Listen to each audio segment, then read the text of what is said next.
Teoria dos pratos terceiro. Transição. Você não pode ajudar ninguém até que tenha ajudado você mesmo. O seguinte foi postado com permissão de uma consulta que fiz. Olá, Rolo, meu nome é Akas e sou muito fã de seus posts. Eles são sempre lúcidos, lógicos e perspicazes. Eu descobri a comunidade cerca de 5 meses atrás depois de mais uma relação fracassada caracterizada por um comportamento altamente CFP da minha parte. Eu terminei com uma quantidade tremenda de culpa, porque eu senti que porque ela era uma pessoa boa, eu deveria ter feito o relacionamento funcionar, mesmo que eu não estivesse apaixonado por ela. Eu tenho 27 anos. Com base nas suas postagens, eu realmente aprecio seu conselho em 2 assuntos. 1.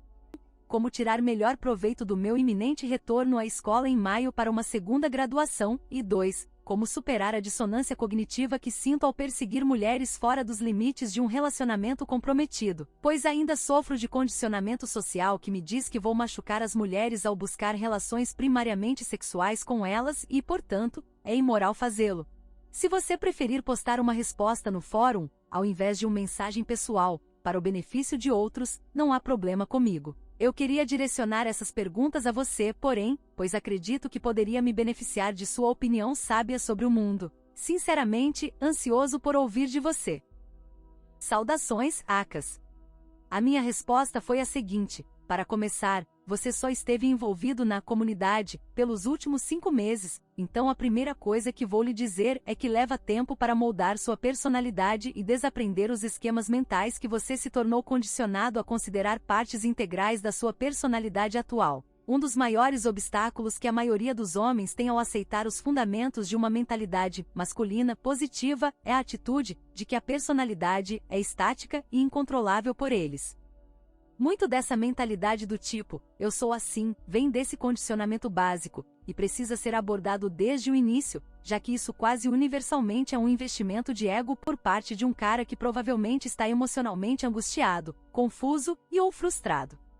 Entenda agora que a personalidade é, em última instância, o que você determina que ela seja. Isso não quer dizer que fatores externos não influenciam a personalidade. Na verdade, essas variáveis e influências externas são exatamente a razão pela qual homens como você procuram a comunidade. No entanto, é você quem determina o que é confortável para você e o que constitui os traços que tornam sua personalidade sua. Você definitivamente não é uma lousa em branco, mas tem a capacidade de apagar partes de que não gosta ou que são inutilizáveis e reescrever novas partes de que você goste e que sejam eficientes. Problemas. 1. Como tirar melhor proveito do meu iminente retorno à escola em maio para uma segunda graduação. Tudo depende de quais são seus objetivos pessoais. O melhor uso que você pode fazer desse tempo é dedicar-se completamente a alcançar o propósito para o qual você decidiu buscar um segundo grau em primeiro lugar. Eu só posso supor que você está trabalhando para obter este grau com um resultado definido em mente, mas é isso que você realmente quer? Pergunto isso porque conheço muitos homens que alteraram o curso de suas vidas para acomodar melhor as mulheres, ou para facilitar suas inseguranças e medo de rejeição.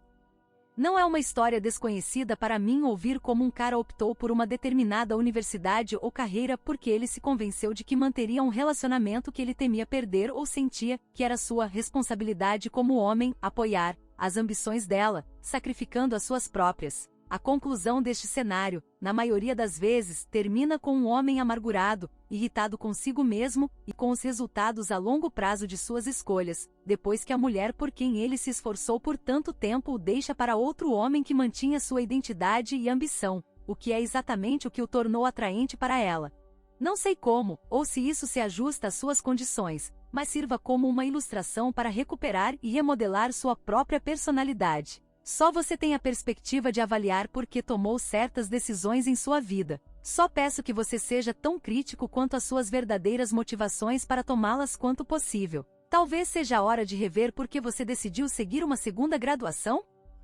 2. Como superar a dissonância cognitiva que sinto ao perseguir mulheres fora dos limites de um relacionamento comprometido, pois ainda sofro de condicionamento social que me diz que vou machucar as mulheres ao buscar relações primariamente sexuais com elas e, portanto, é imoral fazê-lo. Qualquer mulher razoavelmente atraente sabe que você gostaria de fazer sexo com ela. É um instinto primitivo, químico e, para ser franco, não há nada de errado com isso. Em certas seitas islâmicas, os homens têm permissão para tomar esposas temporárias por um determinado período de tempo, além de suas esposas permanentes, desde que as apoiem financeiramente. Alguns mormons praticam a poligamia aberta de maneira semelhante. Alguns homens se casam e se divorciam várias vezes, e as apoiam congruentemente, também conhecidos como poligamia branda. Todas essas práticas são consideradas, em maior ou menor grau, morais. A dissonância ocorre quando as racionalizações de um comportamento entram em conflito com as motivações para ele e os estigmas psicossociais associativos que se apegam a ele. Desculpem as palavras de $10 aqui, mas seus sentimentos de culpa ou hesitação em um desejo de explorar relacionamentos múltiplos são um resultado calculado de um condicionamento social muito eficaz com um propósito latente destinado a refrear um impulso natural. Reconhecer isso é o primeiro passo para progredir além dele e realmente usá-lo, responsavelmente, para sua própria vantagem. Como homens, nosso ímpeto biológico é um desejo de acesso ilimitado à sexualidade ilimitada com as fêmeas que apresentam os melhores atributos físicos. Você já se perguntou por que a pornografia tem sido um elemento sempre presente na sociedade humana por milênios? Ele simula exatamente esse acesso virtual. Este é um fato rudimentar e, em algum nível de consciência, homens e mulheres entendem isso. Nenhuma quantidade de proselitismo ou condicionamento social irá apagar o que Deus e a evolução codificaram em nossos desejos e comportamentos biopsicológicos coletivos. É certo que as convenções sociais historicamente conseguiram de certa forma limitar esse impulso, mas elas nunca poderão, nem deveriam, apagá-lo, porque, em essência, é um atributo de garantia de sobrevivência para nós. Não vou argumentar contra a utilidade no propósito latente da monogamia absoluta. Nenhum outro método se mostra mais valioso no investimento parental e no desenvolvimento de uma forte psique masculina e feminina em uma pessoa do que a de uma família comprometida, de sexo oposto, e de pai e mãe. Eu sinto que é necessário acrescentar aqui que estou completamente não convencido de que a identidade de gênero é exclusivamente um conjunto de comportamentos aprendidos como muitos no mainstream tentariam nos convencer. Há simplesmente demasiada evidência biológica e a resultante resposta psicológica comportamental às diferenças de gênero para aceitar isso, tornando vital que uma criança, e depois um adulto saudável, seja ensinado a ter uma apreciação saudável tanto das influências masculinas quanto femininas em suas psiques. Os gêneros eram feitos para serem complementares, não adversários. Eu certamente nunca toleraria a infidelidade baseada apenas nesse princípio, já que parece ser o mais benéfico para adultos saudáveis. É quando esta saudável monogamia se torna obscurecida pela infantilidade, emocionalidade e romanticismos inseguros, com as expectativas resultantes que surgem deles, que se torna necessário para o homem cultivar uma atitude de ser o prêmio. Adotar essa mentalidade amplia sua seleção de oportunidades de monogamia para sua maior vantagem antes de se comprometer com a monogamia. Em outras palavras, se você está essencialmente sacrificando sua capacidade de perseguir seu imperativo biológico, acesso ilimitado à sexualidade ilimitada, de forma pragmática, você vai querer escolher um parceiro da mais alta qualidade do maior conjunto de potenciais que você é capaz de atrair. O lado negativo dessa proposta é duplo. Primeiro, sua capacidade de atrair uma quantidade considerável de candidatos de qualidade é limitada por fatores que você tem imediatamente disponíveis. Aos 37 anos, se tudo correr bem, você estará mais estável financeiramente e maduro do que você é aos 27 anos.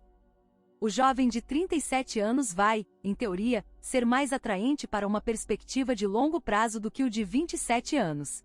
Em segundo lugar, o valor sexual das mulheres diminui à medida que envelhecem, o que significa que não há garantia de que sua linda e vivaz noiva de 27 anos permanecerá assim aos 37 anos. Na verdade, as chances são de que ela não vai estar. Tudo isso faz apostar seu imperativo biológico na monogamia criticamente importante, e, portanto, merecedor da mais ampla seleção possível. Os homens literalmente vivem e morrem de acordo com suas opções, por isso é lógico que eles devem ter um período prolongado em suas vidas, onde estão abertos a explorar a maior parte das opções a que têm acesso, enquanto se desenvolvem e se aprimoram antes de adentrar em um compromisso dessa magnitude.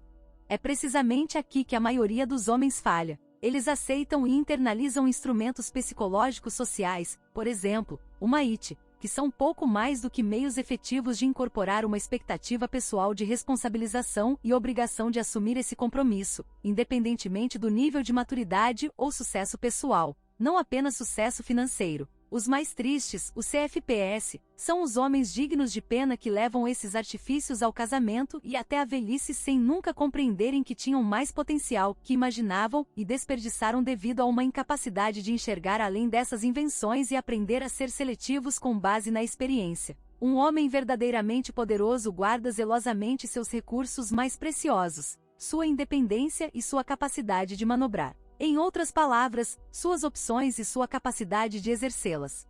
O verdadeiro poder não é controlar os outros, mas o grau em que você controla o curso de sua própria vida e suas próprias escolhas. Compromisso com qualquer coisa sempre limita isso. Quando você passa por uma porta, 100 mais se fecham atrás de você. Você é livre para fazer o que quiser, certo? Você sempre pode largar um emprego, divorciar-se de uma esposa, mudar de escola, etc. Mas quantos homens você sabe que são quem são hoje como resultado de seu próprio trabalho, sem se importar como suas escolhas afetam sua namorada, esposa, filhos, pais, etc. Em comparação, quantos caras você conhece que obedientemente se prendem a um emprego sem futuro que está lentamente matando-os porque é melhor do que lidar com as consequências e a repercussão que isso teria em sua família? Eles estão livres para sair? Claro, mas não sem um impacto sobre suas famílias e relacionamentos.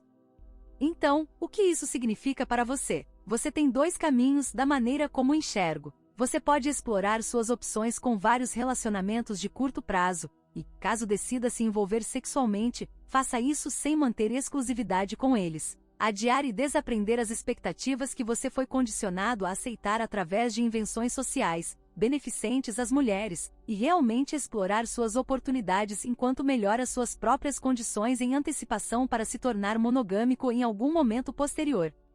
Ou, você pode permanecer no seu senso de doutrina moral, não há vergonha nisso, e ainda não exclusivamente ir a encontros e explorar suas opções enquanto você continua a melhorar a si mesmo com a ressalva de que você sabe que estará limitando sua profundidade de experiência. Eu não vou denegrir a decisão de optar por isso, mas muito poucos homens religiosos têm a perseverança de permanecerem objetivos em sua decisão de resistir e deixam passar as principais falhas de caráter em mulheres que gostariam que fossem sua esposa em uma corrida furiosa para casar com elas e chegar à parte do sexo. Melhor ser menos convicto do que tomar decisões apressadas que irão alterar negativamente a sua vida.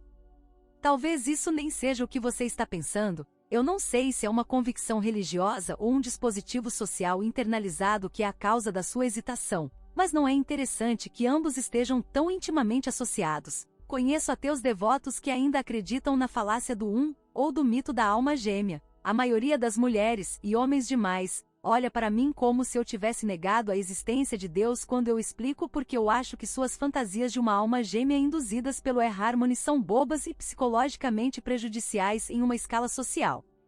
Independentemente disso, quaisquer que sejam seus motivos, as mulheres devem ser apenas um complemento à vida de um homem, nunca o foco. Quando você começa a viver para uma mulher, você se torna aquela mulher. Nunca mais comprometa sua própria identidade para receber a aprovação em constante mudança que ela lhe concede. Você tem que ser o prêmio em todos os momentos, não apenas enquanto estiver solteiro. Na verdade, é imperativo que você permaneça assim em um RLP. Minha sugestão para você não é sequer entreter a ideia de monogamia até que você esteja estabelecido em sua carreira por 2 anos, depois que sua faculdade estiver completa. Teste o campo, faça o que quiser, mas não se comprometa nem mesmo com uma namorada. Em vez disso, comprometa-se consigo mesmo, prometa a si mesmo que não se permitirá deixar que a emotividade e as expectativas condicionadas da monogamia ditem quais serão seus objetivos ou como você os alcançará.